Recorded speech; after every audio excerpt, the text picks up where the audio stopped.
Assalamualaikum warahmatullahi wabarakatuh. Kami dari kelompok 2 dengan produk Risol Delicious ingin mempresentasikan laporan akhir usaha kami yang di mana berisi penjualan, strategi, evaluasi, dan rencana berkelanjutan ke depannya. Presentasi ini juga memuat informasi yang jelas dan menarik dan menunjukkan strategi keberlanjutan kami selaku wirausaha Risolisius. Perkenalkan, nama saya Darin Safa Yuliana dengan NIM 161251099 dari Fakultas Kedokteran Hewan. Pada proyek kolaborasi, saya berperan sebagai CEO dari Risolisius.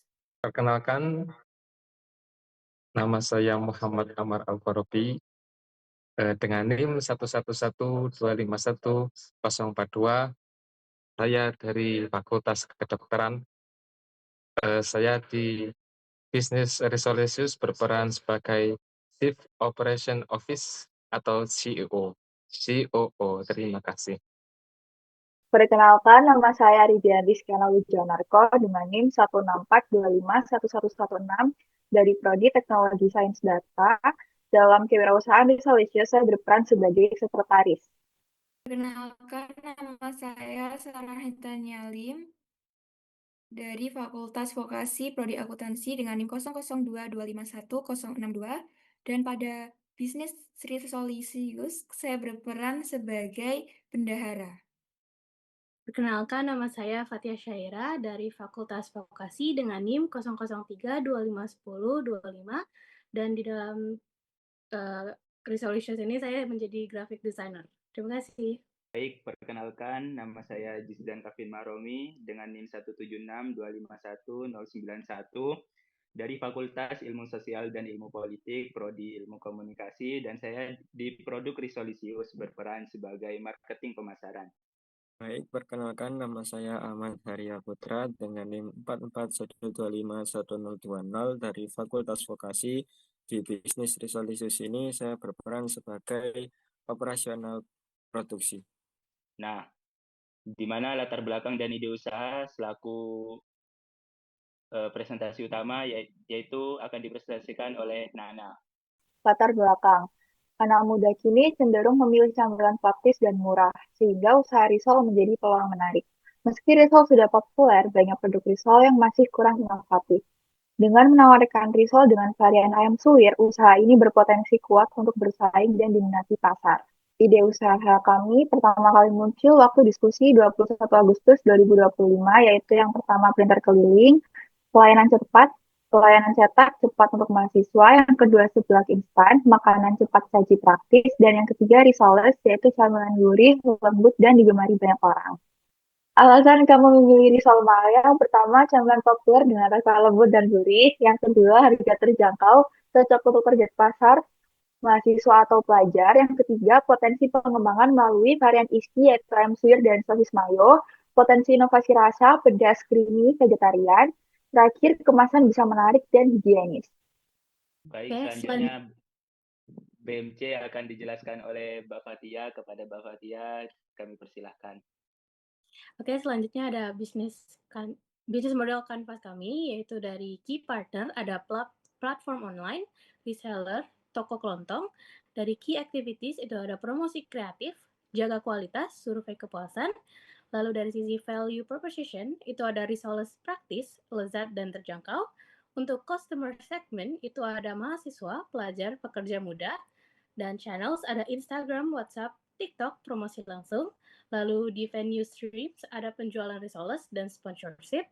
Dan yang terakhir ada cost structure, itu bahan baku, promosi, dan alat produksi. Dan ini adalah BMC dari Risolicious kami. Baik, terima kasih Mbak Fatia sudah mempresentasikan BMC. Dan selanjutnya strategi branding dan channel distribusi yang akan dipresentasikan oleh Mbak Darin. Kepada Mbak Darin untuk dan tempat kami persilahkan. Baik, untuk strategi dalam branding kami memiliki tagline Risolisius, Risoles, Delicious. Jadi Risolisius ini merupakan camilan risoles yang inovatif yang dirancang khusus untuk memenuhi selera anak muda masa kini yang menginginkan makanan ringan, tidak hanya enak, tapi juga bergizi dan praktis. Produk ini hadir dengan ciri khas kulit risoles yang tipis dan renyah, dan dipadukan dengan sempurna dengan isi yang melimpah serta beragam. Oke, next. Oke, untuk channel distribusinya, kami melakukan secara online dan juga offline. Untuk online, kita membuka sistem pre-order melalui promosi di status dan chat WhatsApp, Instagram, dan juga TikTok. Untuk distribusi secara offline, kami melakukan jualan secara langsung di kampus. Baik, selanjutnya untuk penjualan dan profit akan dipresentasikan oleh Mbak Sarah. Kepada Mbak Sarah, waktu dan tempat dipersilahkan. Baik, untuk penjualan kami, usaha Risolius kami ini dilakukan selama 4 tahap dengan hasil penjualan yang bervariasi. Pada tahap 1 dan 2, seluruh produk yang diproduksi berhasil terjual dan menghasilkan sebesar 75.000 dan juga 150.000. Untuk tahap ketiga, merupakan tahap yang paling laku dengan total pendapatan sebesar Rp300.000. Yang terakhir, pada tahap terakhir, kami mengalami penurunan penjualan sehingga hanya menghasilkan sebesar Rp100.000 pendapatan saja. Dengan harga per pieces satunya yaitu 5.000 dan juga HPP 3.600. Selanjutnya untuk profit, kami menghasilkan sebanyak 21.000 dan 42.000 pada tahap 1 dan 2. Pada tahap 3 kami berhasil mendapat laba tertinggi sebesar Rp84.000.